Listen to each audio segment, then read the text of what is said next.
আমার সম্মানিত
আমার মাঝে বসে আছে কক্সবাজার স্বাস্থ্যসেবার সম্মানীয় সভাপতি ডক্টর বিজেন্দ্রনাথ ভগত স্যারক শ্রদ্ধাঞ্জলি দিবার কারণে অনুরোধ জানাই। আমার মাঝে আছে কক্সবাজার সংগঠনের মহাগাঁও জেলার সভাপতি লগতে আমার আজির পবিত্র অনুষ্ঠান উপস্থিত শ্রদ্ধাঞ্জলি দিবার কারণে অনুরোধ জানাই।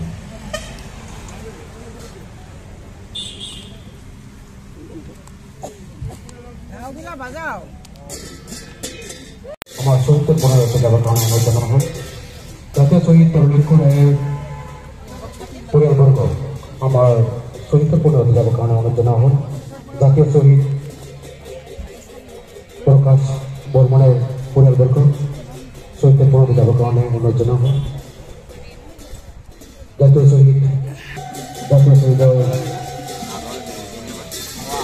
কিছু বড় কারণে যে আমার শহীদ তর্পণ আমার পরিচিত জাতীয় শহীদ শ্রদ্ধাঞ্জলি দেওয়ার কারণে আমার ইতিহাসের পরিবারবর্গ তাদের প্রদান করে আসছে। আর আজির এই প্রথম কার্যসূচী প্রথমতে আমি এই শহীদ বেদীত বন্তি প্রজ্বলন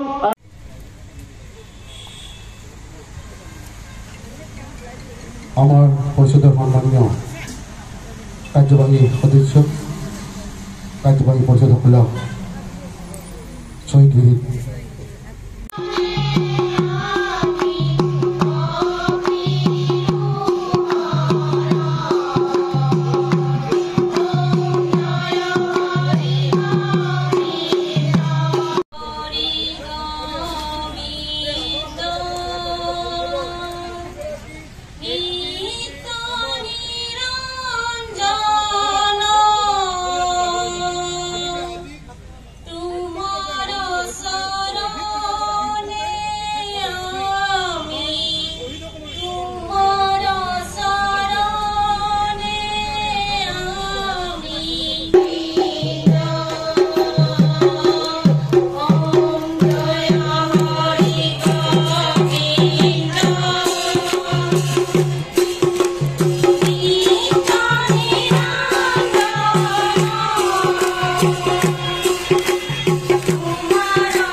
পবিত্র অনুষ্ঠান উপস্থিত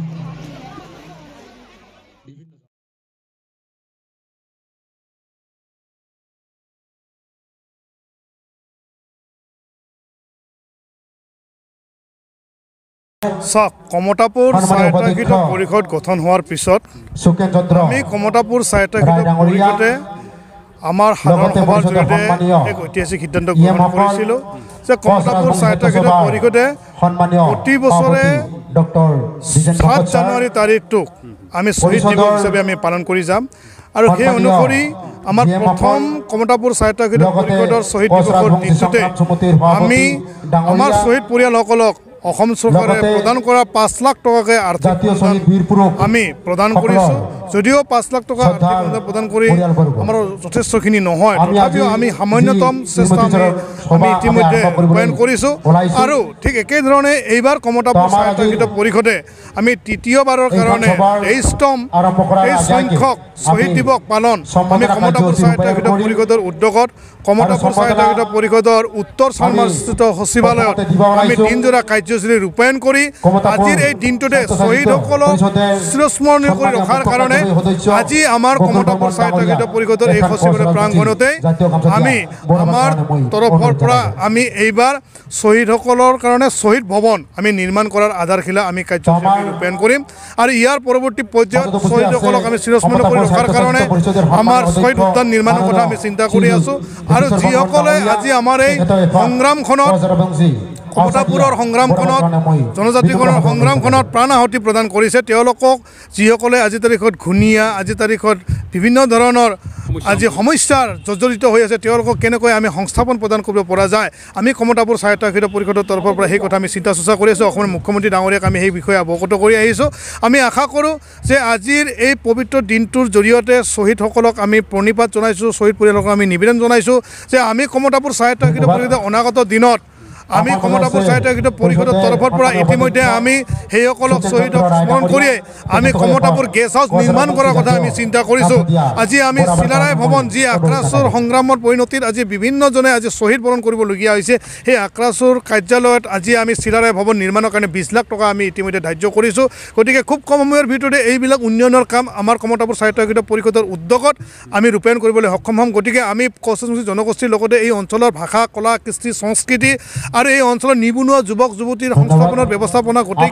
ক্ষেত্ৰত আমি কমতাপুৰ স্বায়ত্তশাসিত পৰিষদে ইতিমধ্যে আমি কাম কৰাৰ কাৰণে সিদ্ধান্ত গ্ৰহণ কৰিছোঁ গতিকে আমাৰ এই কমতাপুৰ স্বায়ত্তশাসিত পৰিষদৰ এই জয়যাত্ৰাত আমি ৰাইজৰ সহায় সহযোগিতা আমি আশীৰ্বাদ বিচাৰিছোঁ আগন্তুক দিনত যাতে কমতাপুৰ স্বায়ত্তশাসিত পৰিষদখনৰ আমি গাঁও নিৰ্ধাৰণ কৰি সমষ্টি নিৰ্ধাৰণ কৰি মানচিত্ৰ নিৰ্ধাৰণ কৰি খুব কম সময়ৰ ভিতৰত যাতে আমি নিৰ্বাচন অনুষ্ঠিত কৰি ৰাইজৰ দ্বাৰা নিৰ্বাচিত যাতে এখন চৰকাৰ গঠন কৰিব পাৰোঁ তাৰ কাৰণে কমতাপুৰ স্বায়ত্তশাসিত পৰিষদৰ তৰফৰ পৰা আজিৰ এই শ্বহীদ দিৱসৰ পবিত্ৰ দিনটোতে আজি আমি সংকল্প